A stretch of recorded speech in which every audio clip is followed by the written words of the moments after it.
안녕하세요. 라이딩의 스칼렛입니다. 여러분, 라이딩 첨삭 받다 보면 이런 말 많이 들었을 거예요. paraphrasing 하세요. 같은 표현 반복하지 마세요. 그러나 아무도 여러분한테 구체적으로 어떻게 paraphrasing을 해야 하는지 가르쳐 준 적은 없을 거예요. 그래서 많이 막막했을 텐데, 그래서 제가 준비했습니다. 쉽게 paraphrasing 할 수 있는 4가지 방법. 지금부터 하나씩 보도록 할게요. 자, 첫째, 지문을 읽지 마세요. 지문을 읽지 말라는 게 무슨 말이냐고요? 통합형은 무슨 시험이죠? 그렇죠. 지문을 읽고 리스닝을 듣고 요약을 하는 시험이죠. 그러면 우리 지문을 읽는 이 3분 동안 노트 테이킹을 잘 해주세요. 그리고 노트 테이킹을 바탕으로 글을 써주셔야 됩니다. 사람 심리가 그래요, 여러분. 눈앞에 정답지가 있으면 정답지를 베끼게 되지 절대로 문제를 풀지 않습니다. 글쓰기도 마찬가지죠. 글을 쓸 때 눈앞에 완벽한 문장이 있으면 그걸 베껴 쓰게 되지 자기 문장으로 쓰지 않아요. 그러면 노트 테이킹은 당연히 필수가 되겠죠. 자, 그러면 문제에서 예시를 보도록 할게요. First, the Edmontosaurus diet supports the migration hypothesis. 에드먼토사우루스의 식습관이 migration theory를 뒷받침해준다라는 내용이 나왔어요. 그러면 여기서 잡아줘야 되는 내용 diet 그리고 migration이 있겠죠. 더 읽어볼게요. Edmontosaurus fed exclusively on plants. 초식 공룡이었네요. 그리고 since there would have been no plants growing during the cold and dark North Slope winter 겨울 동안에는 먹을 게 없었다네요. It appears that they must have left for at least part of the year and migrated to move temperate zones to find food. 그럼 먹을 걸 찾으려면 따뜻한 곳으로 갔어야 됐다고 하네요.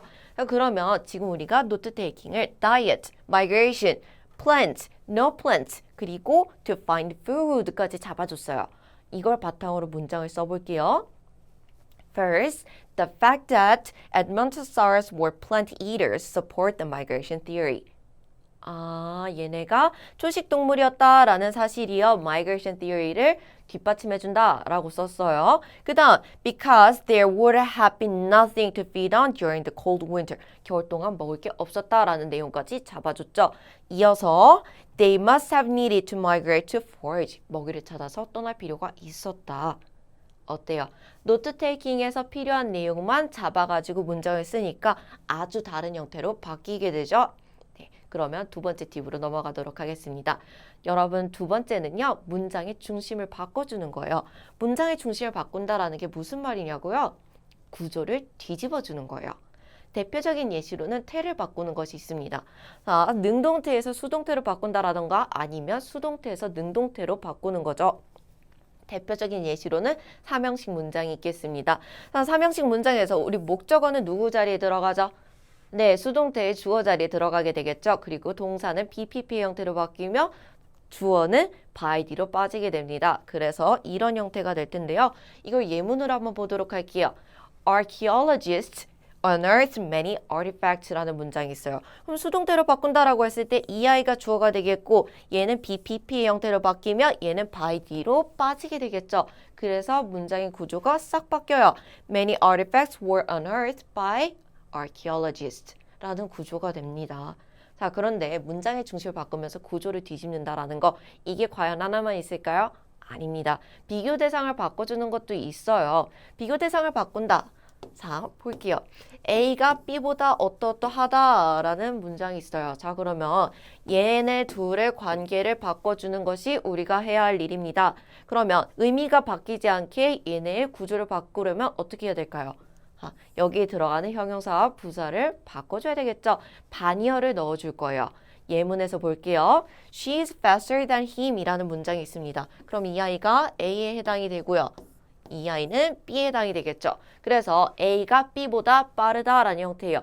빠른 거의 반이어는 느리다죠. 그럼 이걸 그대로 문장에 적용을 해보도록 할게요. He is slower than her.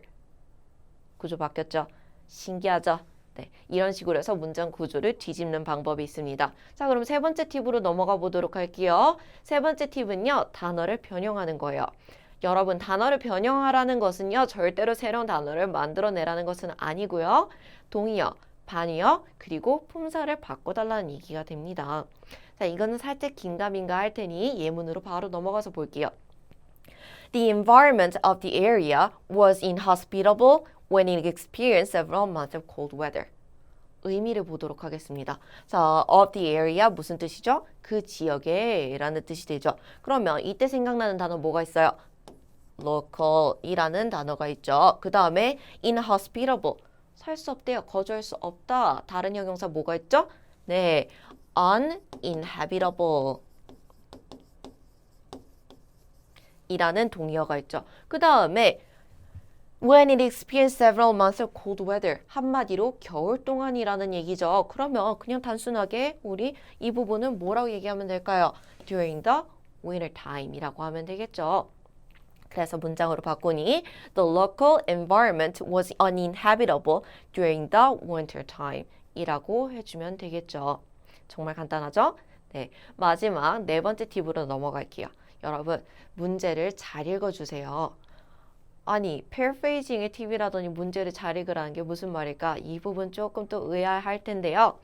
요약은 필수라는 얘기입니다. 통합형은 요약을 하라는 문제인데 여러분 세세한 정보들을 계속해서 서술하는 경향이 있어요. 이런 것들은 절대로 좋지 않습니다. 장황하게 들리기 때문이거든요. 그러면 이 세세한 정보들은요, 하나의 큰 상위 개념으로 묶어주는 거예요. 자, 예시 보도록 할게요. The native frogs, fish, snakes, and eels could not survive 라는 문장이 있습니다. 그럼 개구리, 물고기, 뱀, 장어 얘네는 다 뭐예요? 동물에 해당이 되죠. 그러면 동물이라는 단어로 하나로 묶어버리는 거예요. The native animals could not survive.